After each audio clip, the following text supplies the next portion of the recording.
अक्षय शिंदेच्या encounter संदर्भात अनेक प्रश्न निर्माण झालेत। एन्काउंटरची जागा आणि त्याचा तपशील देण्यात पोलीस अजूनही टाळाटाळ करतायत।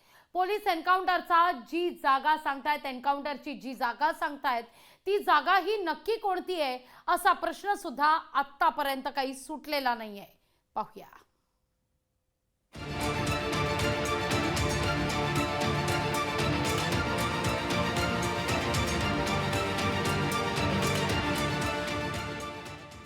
अक्षय शिंदेचा एन्काउंटर नक्की झाला कुठं? एन्काउंटरचा घटनाक्रम सांगण्यात पोलिसांची टाळाटाळ। धावत्या पोलीस व्हॅनमधील एन्काउंटर बाबत संशय। अक्षय शिंदेच्या एन्काउंटर प्रकरणात पोलिसांच्या थिअरीवर एक नव्हे अनेक प्रश्न उपस्थित केले जात आहेत। अक्षय शिंदेचा ताबा ठाणे गुन्हे शाखेनं तळोजा जेलमधून घेतला। तळोजातून ठाणे पोलिसांनी त्याला मुंब्रा बायपास मार्गे ठाण्याला चालवलं होतं।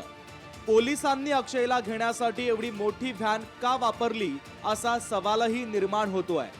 एवढंच नव्हे तर ज्या ठिकाणी एन्काउंटर झाला ते ठिकाणही पोलीस नक्की सांगत नाहीये।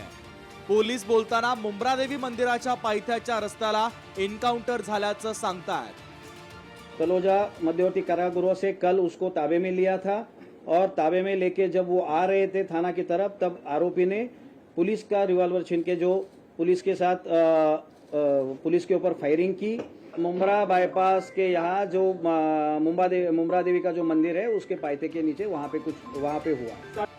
ठाणे पोलिसांच्या फॉरेन्सिक टीमनं ज्या ठिकाणी पंचनामा केला ते ठिकाण मंदिराच्या पायथ्यापासूनच्या रस्त्यापासून बऱ्याच अंतरावर होतं। त्यामुळे पोलिसांनाही नक्की कुठे एन्काउंटर झाला याची माहिती असावी असं वाटत नाही। हाच संपूर्ण ठिकाण आहे। याच ठिकाणी हा संपूर्ण प्रकार घडला होता। मुंब्रा बायपास हा मार्ग आहे आणि याच मार्गावरती काल सायंकाळी 5 ते 6 दरम्यान हा संपूर्ण प्रकार घडल्याचं बोललं जात आहे। एक पोलिसांची व्हॅन होती, त्या व्हॅनच्या मागील बाजूस जो आहे तो अक्षय शिंदे बसला होता डाव्या बाजूला, आणि त्याचमध्ये आपण पाहिलं तर त्या व्हॅन सोबत पोलीस कर्मचारी देखील त्या व्हॅन मध्ये होते आणि पोलिसांची बंदूक हिसकावताना हा संपूर्ण प्रकार घडल्याचं बोललं जात आहे। ठाणे पोलीस एन्काउंटरचा संपूर्ण तपशील सांगायला तयार नाहीये। तपास सुरू आहे, तपासानंतर तुम्हाला तपशील सांगू असं पोलीस एन्काउंटरच्या 20 तासानंतर सांगतात। हे आश्चर्यजनक आहे। तळोजा कारागृहातून ताब्यात घेतल्यानंतर त्याला रस्त्यात घेऊन येत होते। अद्यापही चौकशी चालू आहे। नक्की घटनाक्रम काय आहे हे तुम्हाला थोड्या वेळाने सांगण्यात येईल। तपासाधीन आहे प्रकरण, आत्ताच त्याच्यावर काही बोलणं जास्त योग्य आहे। अक्षय शिंदे एन्काउंटर प्रकरणात पोलिसांचे दावे फुलप्रूफ वाटत नाही। शिवाय पोलिसांनी एन्काउंटरचा तपशील देताना तो कोणालाही पटेल असा वाटला नाही। या प्रकरणाचा तपास आता CID कडे देण्यात आलाय। या एन्काउंटरचा तपास करताना पोलीस पथकच अडचणीत येण्याची शक्यता नाकारता येत नाहीये।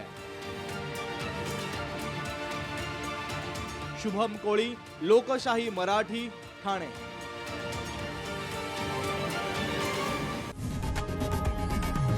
लोकशाही मराठी ऐका, पहा, जागरूक रहा।